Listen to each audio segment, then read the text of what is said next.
ترکی کے خلیفہ سلطان مراد کی عادت تھی کہ وہ اپنا بھیس بدل کر عوام کی خبر گیری کرتا تھا۔ اس نے ایک رات اپنے سیکورٹی انچارج کو کہا کہ چلو کچھ وقت لوگوں میں گزارتے ہیں۔ شہر کے ایک کنارے پر پہنچا تو دیکھا ایک آدمی گڑا پڑا ہے۔ بادشاہ نے اسے ہلا کے دیکھا تو وہ مردہ انسان تھا۔ لوگ اس سے پاس سے گزرے جا رہے تھے۔ بادشاہ نے لوگوں کو آواز دی، ادھر آؤ بھائی۔ لوگ جمع ہو گئے اور وہ بادشاہ کو پہچان نہ سکے۔ پوچھا کیا بات ہے؟ بادشاہ نے کہا آدمی مرا پڑا ہے اور اس کو کسی نے کیوں نہیں اٹھایا؟ کون ہے یہ اور اس کا گھر والے کہاں ہیں؟ لوگوں نے کہا یہ بہت برا اور گنہگار انسان ہے۔ تو سلطان مراد نے کہا کیا یہ امت محمدیہ میں سے نہیں؟ چلو اس کو اٹھائیں اور اس کے گھر لے چلیں۔ لوگوں نے میت گھر پہنچا دی۔ اس کی بیوی نے خاوند کی لاش دیکھی تو رونے لگی۔ لوگ چلے گئے۔ بادشاہ اور اس کی سیکورٹی انچارج وہاں عورت کا رونا سنتے رہے۔ وہ کہہ رہی تھی میں گواہی دیتی ہوں بے شک تم اللہ کے ولی ہو اور نیک لوگوں میں سے ہو۔ سلطان مراد بڑا تعجب ہوا۔ یہ کیسے ہو سکتا ہے کہ لوگ تو اس کے بارے میں یہ باتیں کر رہے تھے اور اس کی میت کو ہاتھ لگانے کو تیار نہ تھے۔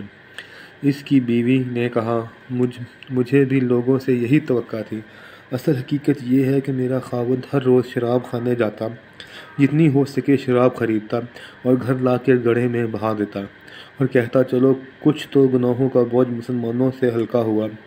اس طرح رات کو ایک بوڑھی عورت کے پاس جاتا اور اس کو ایک رات کی اجرت دے دیتا اور اس سے کہتا کہ اپنا دروازہ بند کر لے، کوئی تیرے پاس نہ آئے۔ گھر آ کر کہتا الحمدللہ آج اس عورت کا اور نوجوان مسلمانوں کے گناہوں کا میں نے کچھ بوجھ ہلکا کر دیا۔